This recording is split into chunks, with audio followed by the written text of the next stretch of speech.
listen to reason?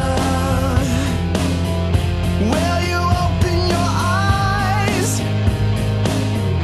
It's a wonder what you'll find with an open mind. You may be surprised. Yeah,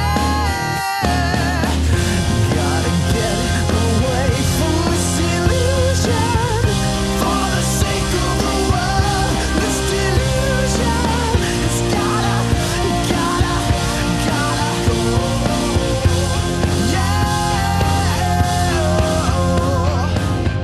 Hey everybody, welcome to the Atheist Experience. We're live. It is July 15th, 2012. 2 days after Friday the 13th, and 1 day after Saturday the 14th, and 3 days after Thursday the 13th. And the day before the and day they're after tomorrow. all Yeah. equally important. Yeah. I'm Matt Dillahunty. Joining me this week is Don Baker. Welcome. Good to be here. We're in a good mood. This is a live call-in television program out of Austin, Texas. We'll have the number up for you shortly. The announcement stuff has kind of been sidelined, and we're going to go ahead and let Don get started on his talk. How are you, by the way? I'm doing good. I went to a holy place, believe it or not. Holy to you or me or holy somebody to else? me. Well, it's as close as atheists have to a holy place. I went to a great science museum. I went to the American Museum of Natural Science in New York City, where the Hayden Planetarium is. I didn't see Neil deGrasse Tyson there, but took in a great planetarium show. Spent the whole day running around the museum. It was awesome. I had a wonderful time. I went to the Secular Student Alliance Leadership Conference in Columbus, where I helped poison the minds of the current and future leaders of the secular Good movement. for you. Good for you. All in a day's work. Okay. The devil must be very happy. Yes, yes. Well, today I have yet another installment of my Failures of Christianity series, and I've done Which we could do forever, by the way. That's right. That's right. So we're just scratching the surface. I'm up to number 8 today. The idea here is there's so many failures. How could there possibly be a God behind all this? Or maybe there is. I don't know. But previously I've talked about the failure of Christian-based abortion policy, the Christian genocide of the Jews, the failure of the Catholic pedophilia scandal, the failure of the prayer, failure of the Second Coming, failure of social engineering, failure of biblical morality. And today I'm going to talk about the failure of Christian science. Got to put that in quotes. So what is Christian science versus real science? Well, Christians supposedly worship the creator of the universe, the creator of the earth, the creator of all human beings, all animals, and supposedly the Bible is divinely inspired and sort of written by the hand of God indirectly, and supposedly he talks to Christians through prayer, and supposedly he knows everything. He's omniscient.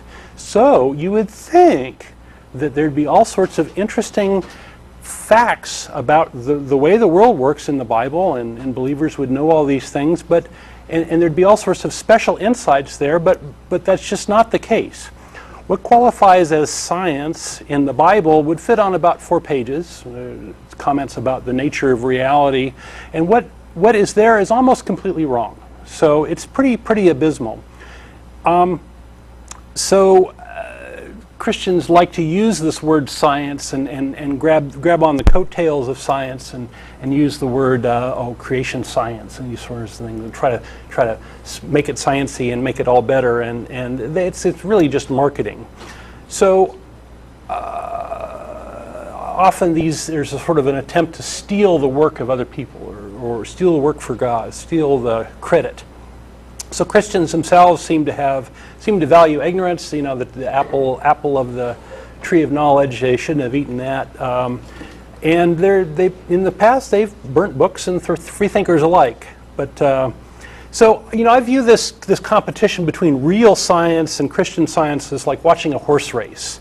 Where one horse, the Christian Science horse, has died in the gates and never really made it out, and the other horse has been going for 2,000 years or more. And which one will win? We'll see. Well, if the finish line is right back at the start, then the dead horse got there first. Right. So like so many other areas, Christian science is a proven failure, although we're not alone here in picking on Christianity. All the other religions, like Islamic science or whatever, Judaistic science, it's all the same and stuff. It's really pretty cool too, because you can go to the Muslim science pages and they'll tell you everything that's wrong with the Christian science pages, and the Christians will tell you what's wrong with the Muslims, and they'll both tell you what's wrong with the Jews. Actually, I don't know the Jews spend a whole lot of time trying to make the Torah and Talmud match up with science. Jews aren't big on marketing. They're happy to have their exclusive club, right?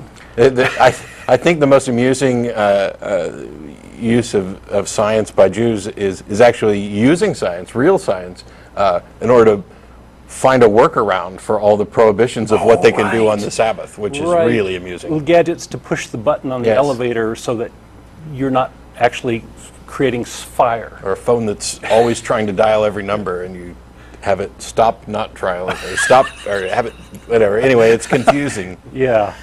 So continue with your modern marvels. Okay. Well, today I'm going to talk a little bit about cosmology, which is one of the big topics that comes up. Some other physical sciences and a little bit of mathematics.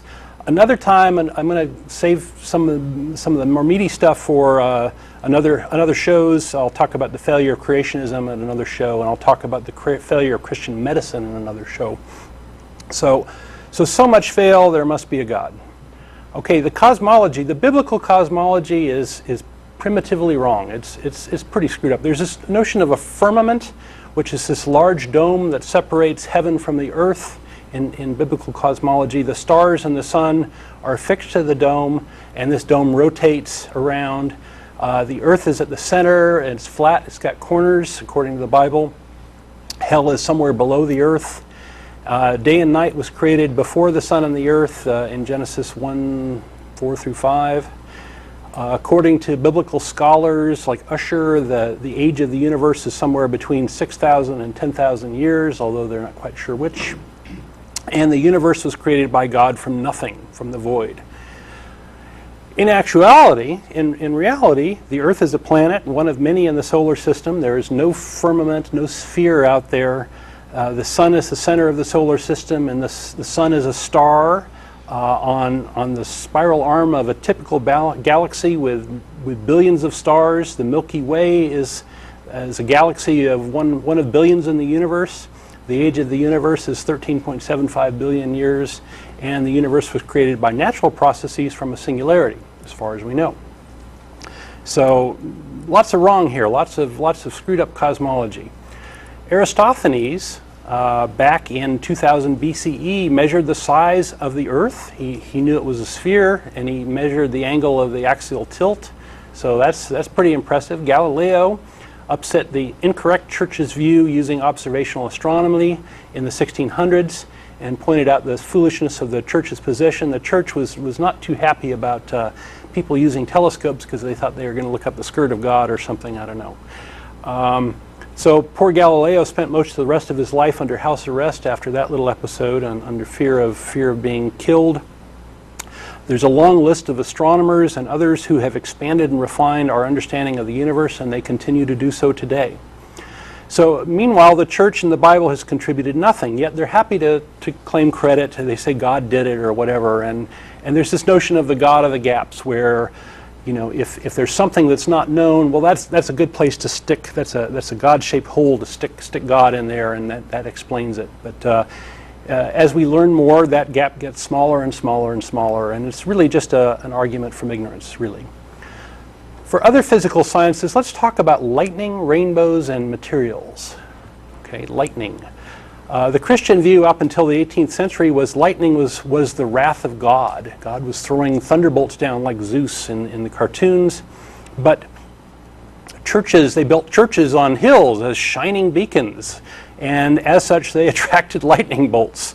And when these churches were hit by lightning, it often destroyed them, and a lot of bell ringers got killed from that lightning. And the clergy, who were doing their best to suck up to God, were at a loss to explain how this was going on, what was happening here, why did God dislike them so much.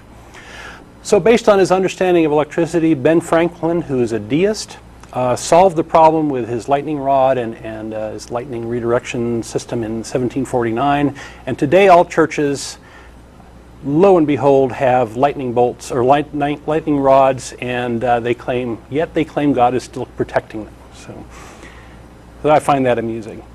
What about rainbows? Well, in Genesis 9:11, we have God talking to Noah. This is right after the flood, and God says, "And I will establish my covenant with you. Neither shall flesh be cut any more by the waters of the flood, neither shall there be any more flood to destroy the earth." And God said, "This is a token of thy covenant which I make between me and you and every living creature that is with you for perpetual generations. I do set my bow on the cloud, and it shall be forever a token of the covenant between me and the earth." So according to the Bible, rainbows are a remembrance of God's promise not to kill everything on the planet again. Promise not to kill it again with a flood. With a flood. Oh, okay. He can kill it again in other ways. Oh, okay. Okay.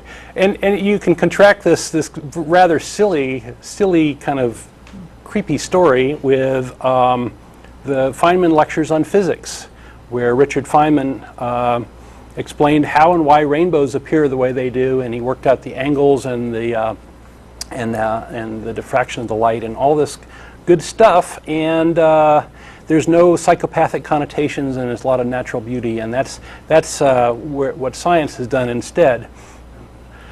So material science. Well, say you're a God and you wanted to communicate a message to humanity. And if you wanted to write something on a slate or a tablet, and you wanted it to last for centuries, you might use a sapphire-coated titanium, right? That might be a good choice as a writing surface to send a message. I'm down with that. The thing is, I'm pretty sure that if I'm a God and I really want to communicate a message to everybody, I'd just tell everybody. Yeah. I certainly wouldn't pick languages that die off and things that are, temporary or... Thomas Paine made a very good argument that God would never use anything written to communicate a message, right? I happen to agree. I mean, maybe God knows something that I don't, and maybe there really is some benefit to vaguely inspiring individuals to write down those important messages on manuscripts that get lost and destroyed in languages that change and die. But somehow I've missed the obvious benefit of all of that. Right. Right. Well, if God really wanted to do that, he could have, but apparently he was unaware of this technology when he wrote with his finger, according to the Bible, on stone tablets, the Ten Commandments. And this is in Exodus. Instead, he used magic lightweight, invisible crumble stone. Okay, where do we get that? Well, it's magic because he made it. It's lightweight because Moses carried 90-year-old guy who's carrying up and down the mountains. Yeah, but back then 90 was like 20. I guess so. And invisible because we don't have any trace of them today, and crumble stone because they all broke supposedly. Okay.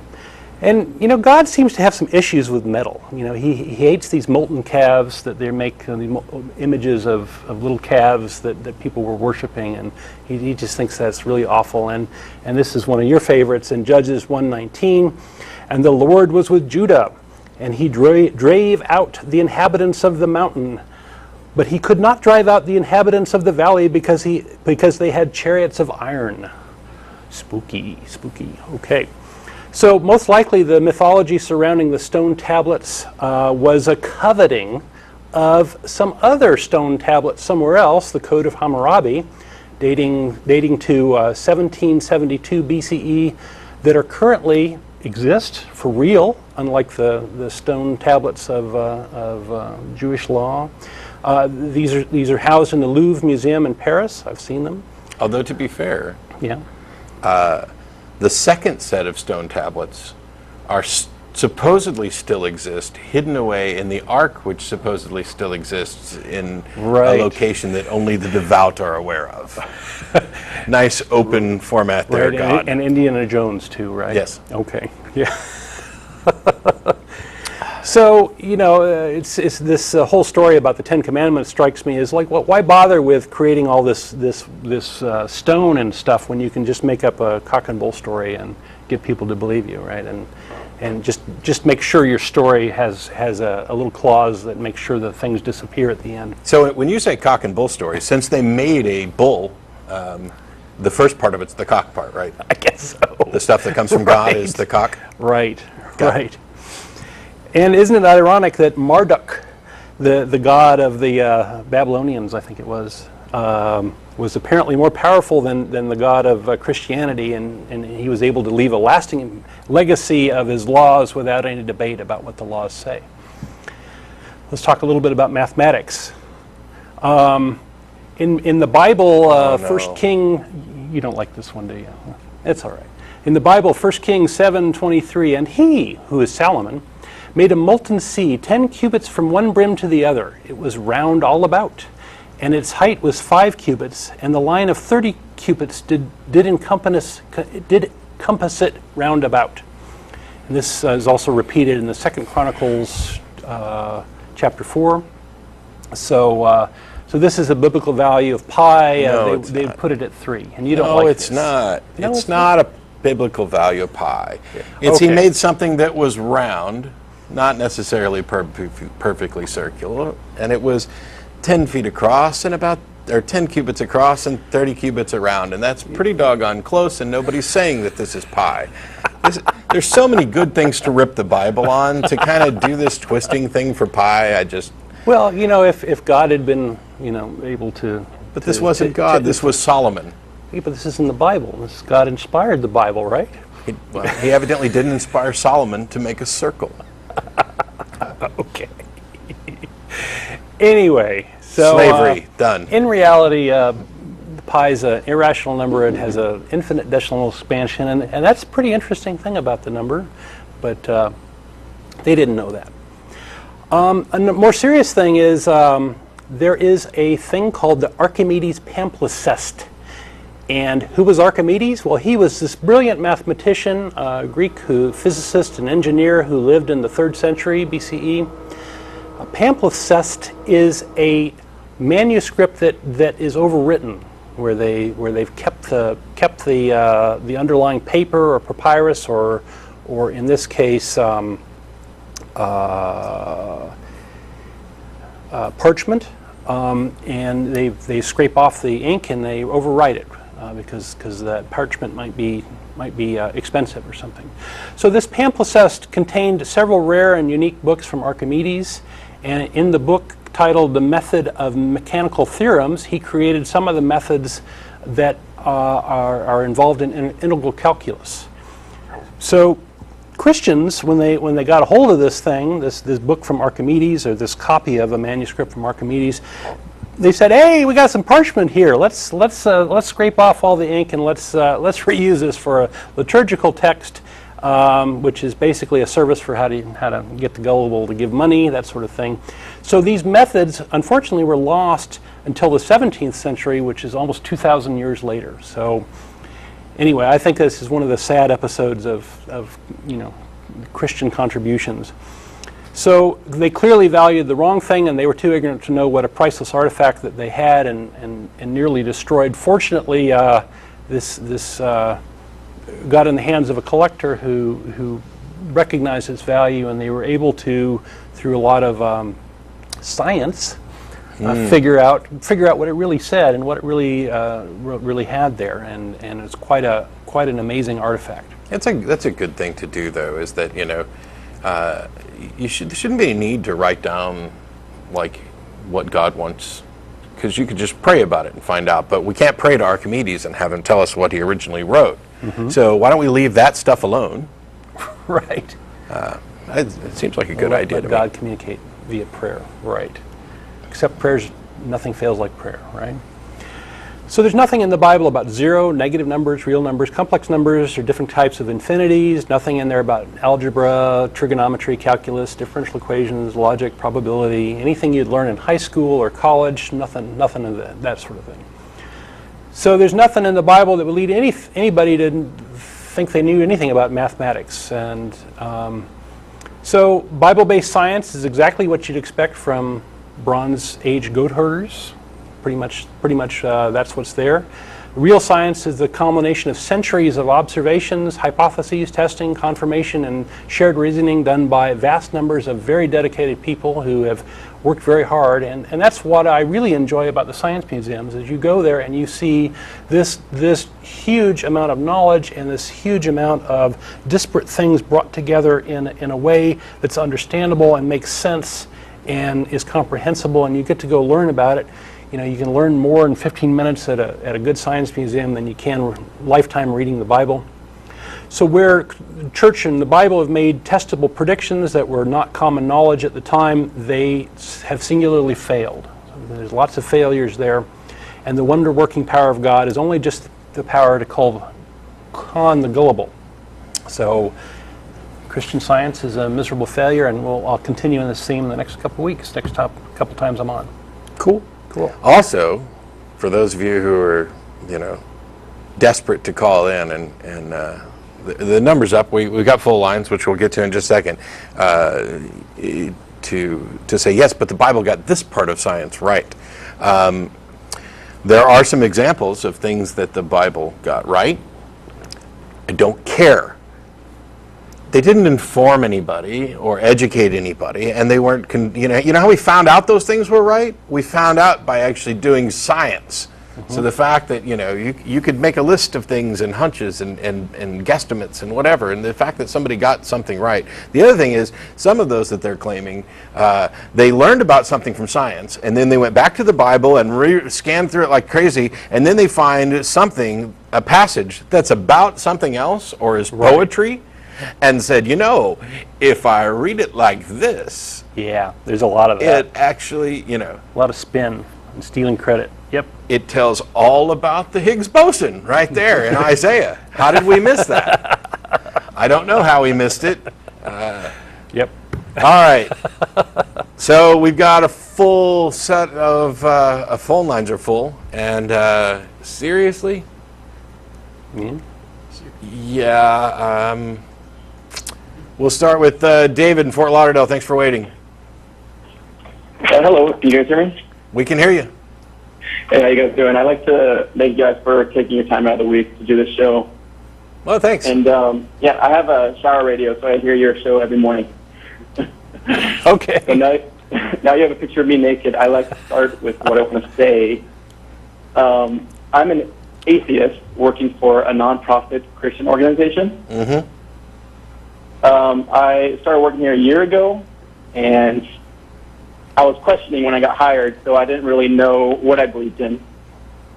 So now I'm an atheist, and it's just really hard for me to come out to other people because I feel like they would say, oh, you don't believe in this company's message, or, Sure, would that in any way hurt my job? It certainly could. And the relevant law on this is, and I'm no expert, but there are special laws for church exemptions, for example, from the equal opportunity laws, mm-hmm. So that they might be within their rights to hire you because to fire you. Right. I don't know that they would. Here's the thing about coming out. I encourage people to come out. We need more people who are out and open, because every out atheist is somebody that another individual gets to meet, and they have to put a face on it, and it's no longer, oh, they are evil people that I don't know. It's, hey, my buddy, Joe or David is an atheist. The problem is, or what I end up saying is, if you think that coming out is going to and is likely to jeopardize your life, your health, your happiness, your employment, etc., don't do it. You need to come out when you're ready, when you're comfortable, when you, if you're okay, when you're okay with losing all of the things that you could potentially lose, mm-hmm. That's when you can come out. I have a question for you, but before we go on, do you still believe in the mission of the organization that you belong to? In a way, we go to third world countries and help out kids. We hand out books, but I feel like that it's real books or Bibles. Like, it's kind of like we call it Book of Hope, mm-hmm. and it's little sentences and pictures for kids to read to understand God's word and their sense. So it's proselytizing. So you're not really helping them. You're just giving them platitudes. Yeah, but I feel like I've been to South Africa and I've distributed these books, but I feel like the attention I give kids is worthwhile because, you know, these kids are poor and, you know, I feel like they need attention. But, So, yeah, but yes, in a way, I don't believe in the message. yeah, so don't you think, sorry, don't you think if the thing is the kids enjoy the attention and the interaction and everything else, can't we do all that and provide food and provide books that actually educate them, you know, instead of just platitudes and Bible verses? Yeah, exactly. Yeah. So but maybe my advice to you would be to see if you could find another charity that's doing something similar, where maybe there's not a more secular purpose to it, and maybe you can help them better in a better way. Yeah, I'm a production assistant there, so I work on videos that help update our donors on what exactly we're doing. So I'm not really out in the field a lot. I'm usually in the studio working on videos. Well, those sound like very useful skills that you can employ in other areas. Yeah, but it's just like finding another job is, you know, a huge challenge for me.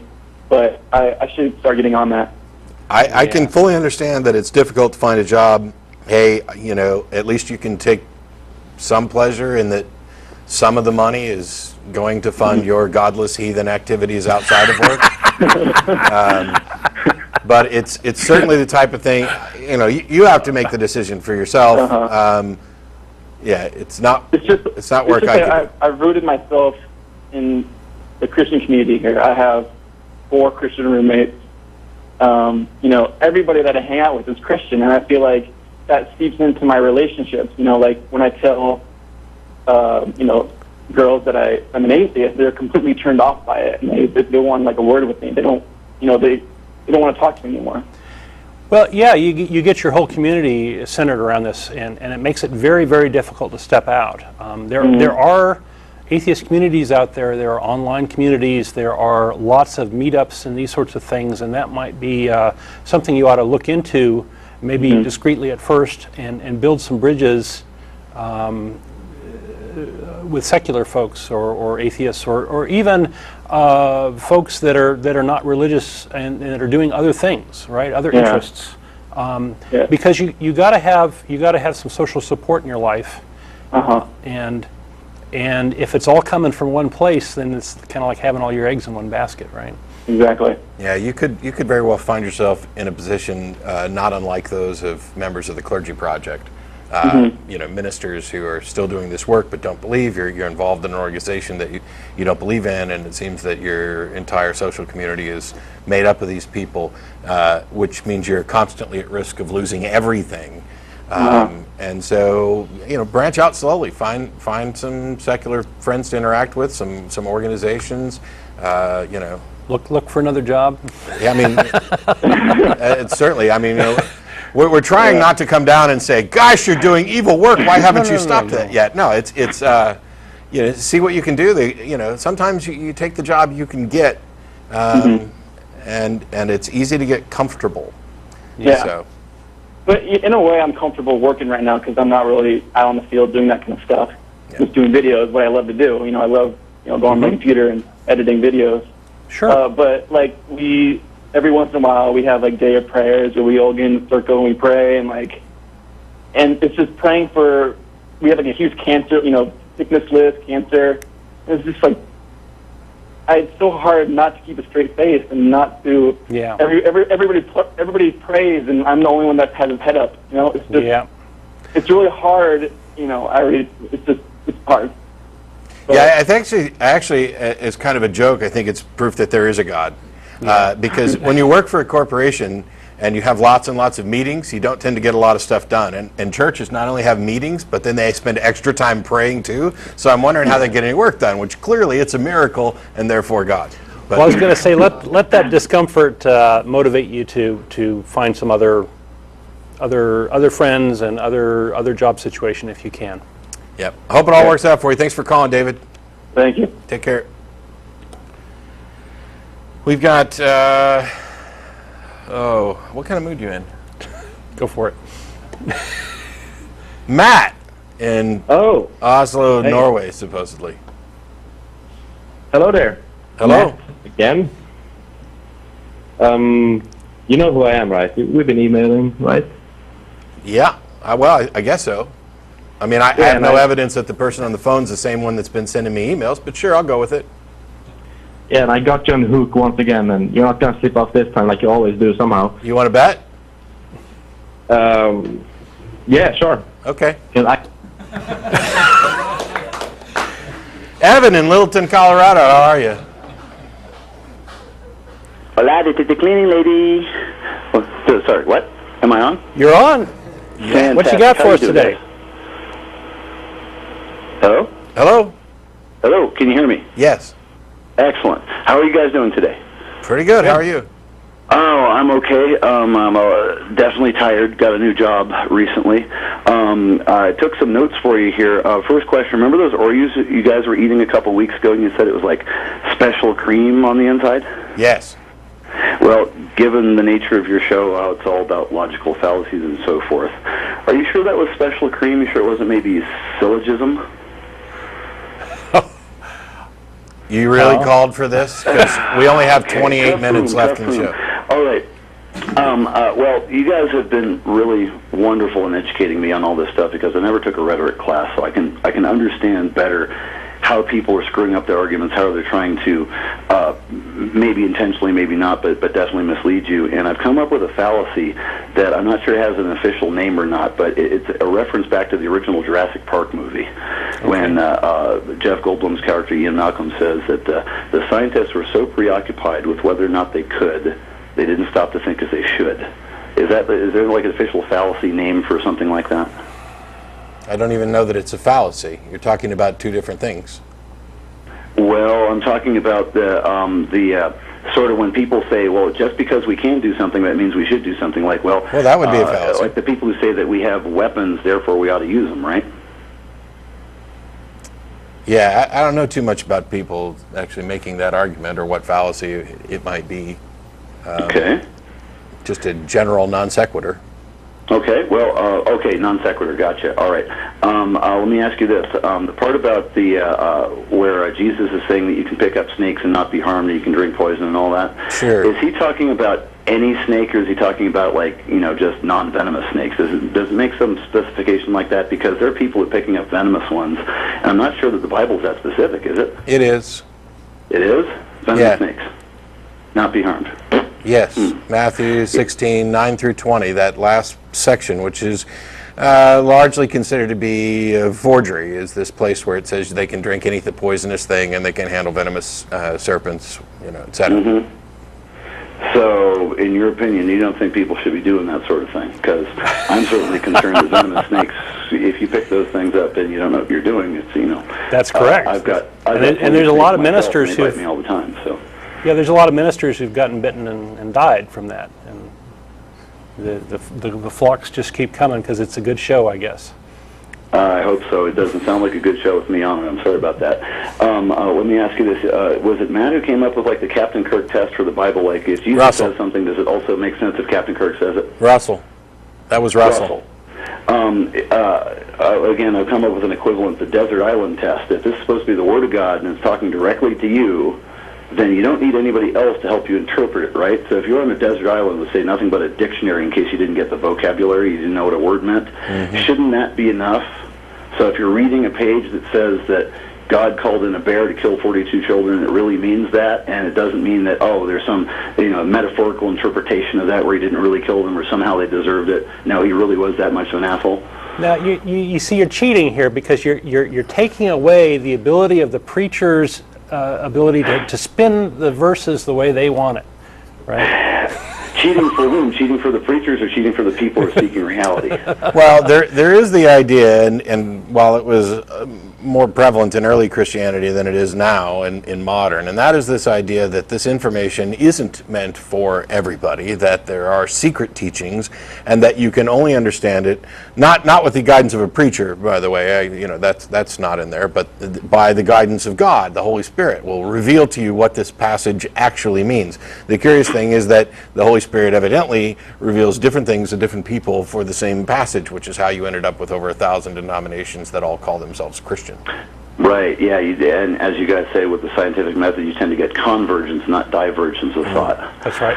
So, yeah, it's exactly backwards there. In fact, if you think, like, if you read the Bible backwards, it kind of makes more sense. Like, Jesus started out trying to get people to be nice, and when they didn't get the message, then he got cranky. And if you look at the 10, or what is it, 12 plagues of Egypt, if you read those backwards, it kind of makes more sense. Like, some of them haven't happened yet, but others, like the droughts, you know, and again, you're really stretching it. There's no guarantee that you're it's bending right. over way too far. It seems to make a little bit more sense.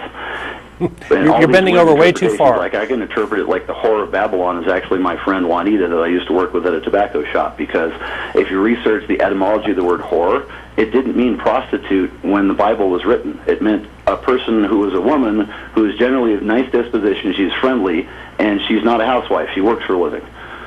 Okay. And in that context, working in a tobacco shop, the cup filled with the filth of her fornication, well, she carried around a metal coffee can. Yeah. And fornication, hey, Evan? like oven. Yeah, I know it's a stretch. Of course, it's ridiculous. But if you interpret it that way for somebody who might be getting special teachings, then it may make more sense. But there's no guarantee that it's right, of course. Yeah. And on that note, we're going to go on to the other callers. Thanks, Evan. Have a good day. Sorry, I get enough batshit crazy from the people who actually believe this stuff. Anthony in Youngstown, how are you? Hello, hi, how are you? Good. Good, good. I actually was going through some YouTube videos, and I can't remember how, but somehow I came across your guys' videos, and it was the one that I first saw. I know, just to give you some background, I hope you don't mind, was the one where it said 95% of Christians like don't know what the Bible says or whatever, and I thought this would be like a unique experience, like a maybe the average caller wasn't as ignorant as that woman. But I went through more videos, and I was surprised that it seemed like a majority of our callers seemed to not really know the Bible or how to present a good defense for the faith. And me myself, I'm a Christian, so to be fair, though, and respond. To be fair, you know, we do this on a regular basis, and a lot of folks call in, you know, kind of cold, and they may not be very practiced in that sort of thing. But yeah, there's a lot of the arguments are kind of tired, many of them, and refuted a million times already. And there's two other things to note. One is that the clips on YouTube are actually posted by fans, so people are picking out their favorite callers, which oftentimes for people is... That makes sense. Yeah, we are going to be, but we don't currently. The entire show is available, you know, via our archives. And the archives, but the clips are posted by fans. And the other thing about that is that, and I apologize, this is not an attempt to like preempt what you may or may not say, but you're not the first person to say this, and so I get emails on a regular basis from people who are saying, why do you only take calls from the idiot Christians, the ones who can't actually defend their faith and don't know what they're talking about? And my response is, we don't make any determination. The phone line, the number's posted, it's right here. And we don't do anything much more. I think you can attest. I would imagine that when you called in, they asked what was your name and what you wanted to talk about, and that was it, right?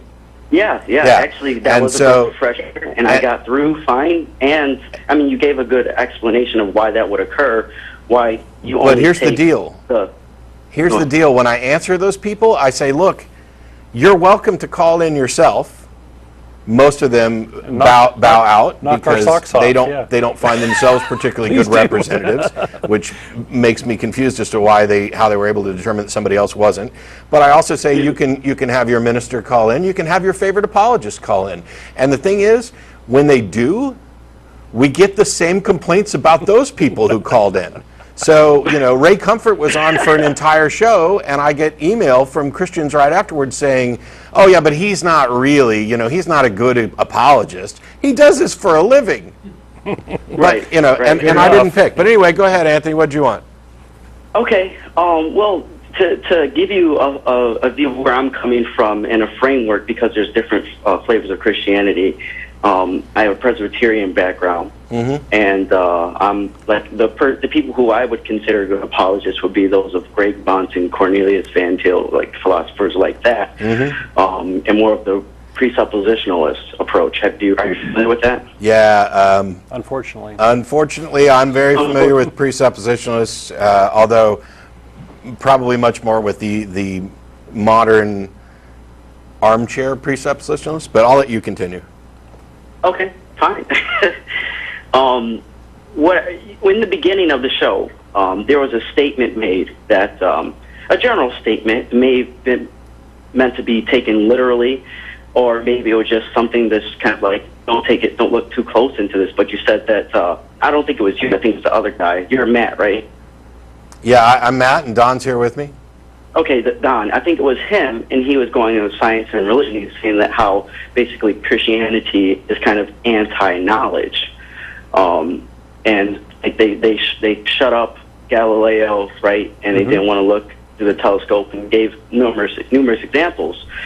And I don't want to address like every single one because obviously you don't want to take up the time. But one of the things that was support evidence was that God told Adam and Eve not to consume of the tree of the knowledge of good and evil. Right. And that was supposedly supposed to be a support for how Christianity or even the Bible is anti-knowledge. Did you do that? Yes, I did. Okay. Before I respond to that deeper, would you care to explain, like, what is it in that particular case?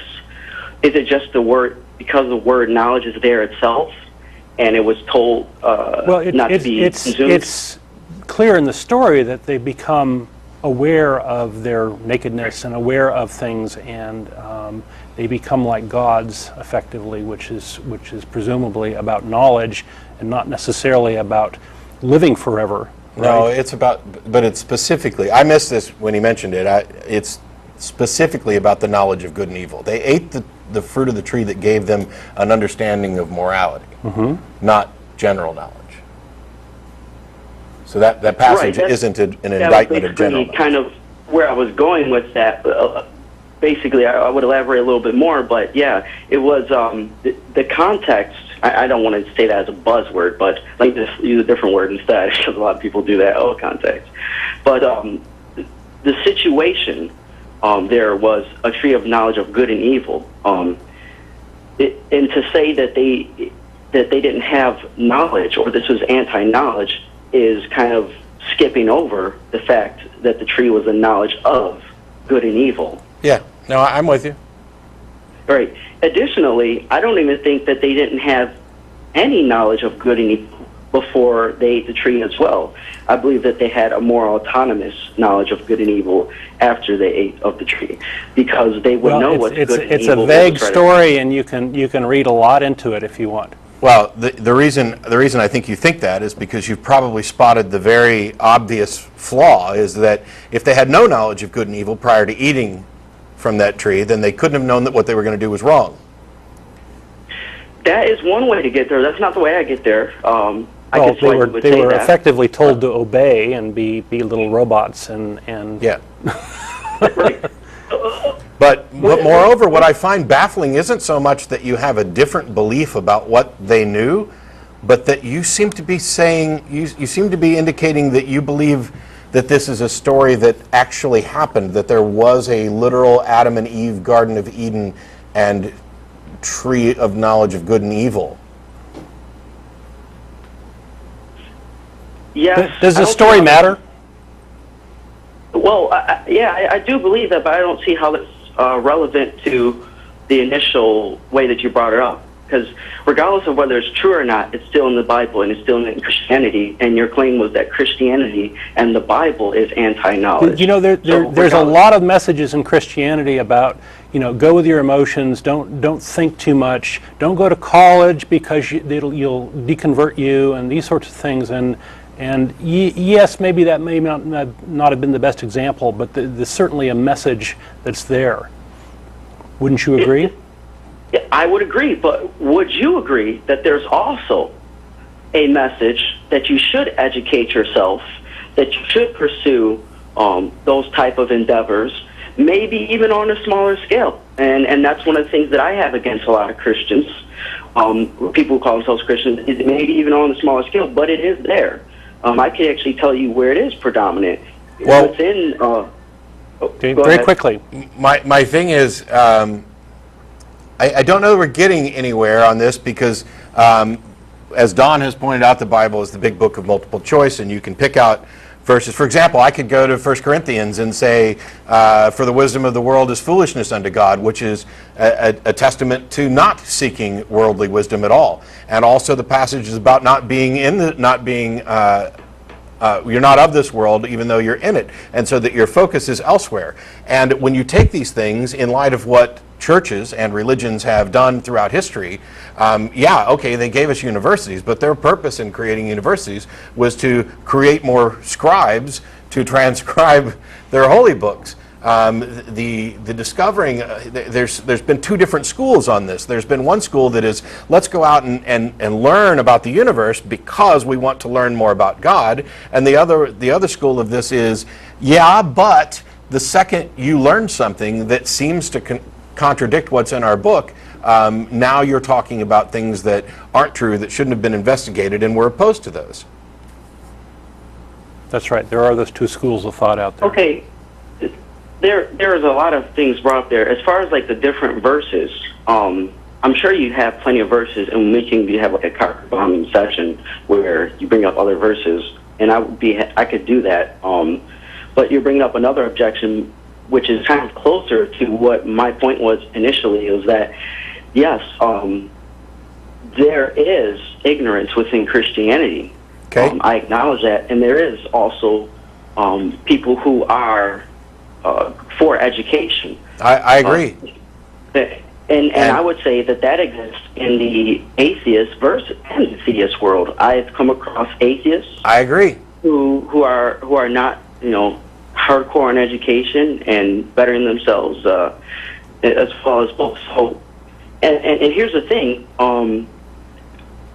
those people, and though they do exist, I would not say that is necessarily what the Bible itself teaches. Like, remember, just because someone calls themselves something, right, doesn't mean that their book is teaching them to do whatever they're doing in a particular case. If that was the case, this is like the no true Scotsman fallacy, right? There's no. yes. Here's an example. Hang on. Let's see if you're willing to say that, though. Hang on. I'm not accepting no true. Hang on. There's a lot here, and this is the problem. Christianity can be anything, and as we've said before, for example, when Don talks about Christians and science, if what he said doesn't apply to your particular version of Christianity, then he wasn't talking about you. However, when you start to imply that this cafeteria Christianity of picking and choosing, what you said a minute ago was just because somebody's a Christian, it doesn't mean their Bible's telling them to do that. Well, the Bible advocates, for example, slavery, my go-to example. And yet, religious people, Jews and Christians, nowadays go against what the Bible has to say about that. My thing is, we both agree that there are good people and evil people, or people who can do good and can do evil, whether they are theist or atheist, whether they are Christian or not. There are people who are interested in knowledge and people who aren't, whether they are Christian or not, atheist or not. And so what is it about Christianity that's even remotely relevant? Christianity isn't a pathway to truth or understanding about the real world. Well, I want to respond to the thing the first thing that you kind of built your argument on. You said Christianity can be anything, right? Just now. And you were sort of arguing. We hear this all the time. Oh, they weren't real Christians. No, I'm going to answer that. I'm not going to respond that way. Trust me. I mean, okay. maybe you've talked to a lot of people there, but listen to what I'm saying. We hear that a lot, though. That's fine. If Christianity, and I'm a studying your philosophy as well, and you may be aware of this, this statement or whatnot. But when you said Christianity could be anything, if Christianity or anything is potentially anything, then it is actually nothing. I agree. We're not talking about anything. So, ding, ding, ding. Which is why. When you say the word Christianity to me, like, it must convey something, or at least you must be intending for it. Okay. Do you know what hyperbole is? Hyperbole? Yeah. When I say Christianity could be anything, I don't mean literally anything. Okay. Okay, that explains it then. That's What I mean is that you can justify most positions, you can justify many different competing positions by picking and choosing different portions of the Bible, and then you construct something that you can call Christianity. And by the way, it's entirely possible for somebody to invent a Christianity that has nothing to do with the Bible. I've even seen people try to come up with Christian atheism. Okay, so you would say that was hyperbole, that you can't justify anything and really justify it in Christianity, but many things. There's a lot of them. Sure. Right? Okay. So that will mean that there are some things that you can't justify, correct? Yeah, probably. Okay. Yeah. What is it about those particular things that makes them unjustifiable in regards to what the Bible teaches? You can't say, what those things that you can't say that the Bible teaches and call it Christianity. Well, it's not my job to make the Bible logically consistent, right? But when I'm talking about Christianity, I generally talk about the movement of people coming together and doing something, like screwing up the teaching of evolution. There's an active movement that is Christian, that is doing that, and I feel justified in saying, hey, Christians are doing this. This is a Christian movement. You can't get to the position that slavery is wrong when it's very explicit that it's okay. I mean, unless you're going to toss out specific verses and then make vague appeals to others. I mean, the Bible specifically sanctions slavery. The point I'm trying to get at is that you have excluded certain things as representative to Christianity. You said Christianity can't be anything, right? But that was hyperbole. So it can be many things, right? But there is a limit to it. And I'm saying that I'd imagine that the limit that you put on things that can't be justified by Christianity follows the same rules of the way I think things can't justify what people say about Christianity. That's why I wanted to get a specific example to get to the bottom of why you exclude certain ideas from the realm of Christianity, and see if they're the same reasons that I exclude certain ideas from the realm of Christianity. Sure, it's really... Anthony, stop. We're running out of time. I understand you. Okay, you can't justify worshiping Satan and calling yourself a Christian. There. Why? Because Christianity entails the worship of the opposition to Satan.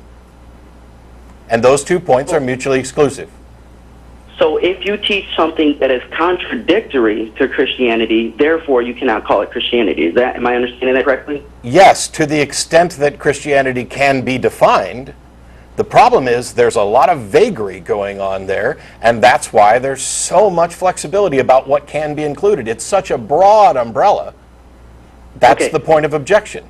That's why you have thousands of denominations. That's why you have thousands of disagreements. That's why you probably have a slightly different version of Christianity for every person who identifies as Christian. Okay, going back to the thing that we said about knowledge, though, that Christianity is anti-knowledge. The reason why I would say that what those other people were doing wasn't Christian, not that they are not Christians, but what they are doing is not Christians, is for the same basis that you don't believe in that devil worshiping can be Christianity. I don't believe it's a vague issue, and I do believe the Bible promotes knowledge. It may be not cleared up in your perspective, and we could talk more about that at another time. You got a quote? But I see that's clear. You got a chapter and a verse? Advancing. Okay, well, congratulations. I'm happy you think that you are clear on an interpretation of the Bible that says what you want it to say. Not just me. There's a bunch of us. We're called Presbyterians. Okay. What's the Presbyterian take on slavery, since you keep avoiding it? I actually wasn't avoiding it. I was just trying to stay on the task at the topic because I wanted to make... Well, you're making appeals to the Bible, right? And you're okay with it being literal, which is bizarre considering the scientific evidence flatly refutes any literal take on Genesis. But now you're talking about, in addition to literal, you're talking about your own interpretations of it, or the Presbyterian interpretation, and I would dispute that there is a Presbyterian interpretation, and then in fact there are probably many Presbyterian interpretations. But have you ever heard of Westminster Catechism, the Westminster Confession, and Westminster Creeds? Those are the standards for Presbyterians, and we all have to believe those and recite them on a Yes, basis. yes. There- And are you so obtuse that you don't think that there are Presbyterians who call themselves Presbyterians and identify as Presbyterians who agree with those things, but have different views on other things that aren't addressed specifically by those? Does that address every single possible point of contention in the Bible? No, but that's what we were talking about. But we were talking about knowledge, the pursuit of knowledge, right? And in the Presbyterian, our first question of the Catechism is, what is the chief end of man, right? And the answer is to glorify God and enjoy Him forever. Yeah, that seems kind of useless as a first one. Why wasn't there a pursuit of truth? Maybe they wouldn't believe the rest of the things they believed if their first was pursuit of truth. But go ahead. Well, we believe that one of the characteristics of God is that He is truth. So glorifying Him and enjoying Him. That's pretty damn convenient. That's pretty convenient. Hey, we believe God's truth, therefore when we don't have to say we're looking for truth because we're looking for God, which is truth, which is, oh my gosh. What does that mean? What does that mean at all to say that, Anthony, let me finish my damn question. What does it mean to say that God, this agent, whatever, is truth? Because if I flip a coin, it's true that it either came up heads or tails unless it landed on its side, but that's not God. I was going to explain. I know where you're going with this. I would say that regardless of whatever denomination or even religion that you are, God is your truth. Truth is God. Okay, truth, you said it can only come from God. You said, first of all, you said your truth, which implies some sort of subjective truth, which I'll reject out of hand. But second of all, you're asserting that truth is God. You're not answering why that's true. You want to answer that from like the Christian perspective? Like, no, I'd actually like reason and evidence. I'm sick to death of the interpretations that are the Christian perspective. What is the reason and evidence for which you are justified in asserting that God is truth and truth is God? We would have to establish a definition of what is God. I can tell you my definition of what God is. Truth. And why truth would. Because remember, when we're saying we're saying these two, and there's baggage with them. We're saying truth, and then I have definition of what truth is, and we're saying God, and I have a definition of what God is. If you ask me why is God truth, why is truth God, and why Which is I God have truth? 4 times. What was that? We're out of time. Oh, okay. That's fine. Call back another time. Sure. Thanks, Anthony. You're welcome. So, how you doing? Just fine. Clearly, God is truth because I believe that God is truth. But maybe Anthony will have more meat on the bone the next time he calls in about God and truth. We are completely out of time, and there's still callers on the line. Thanks, everybody, for tuning in. There's a website at the bottom of the screen you can hit. There's the people who actually make the show possible. Don and I just sit up here and talk. Well, Don does a lot of work. I just sit up here and talk. We look pretty. That's Yes, what we do. we are the pretty face of friendly atheism. See y'all next week. Bye-bye.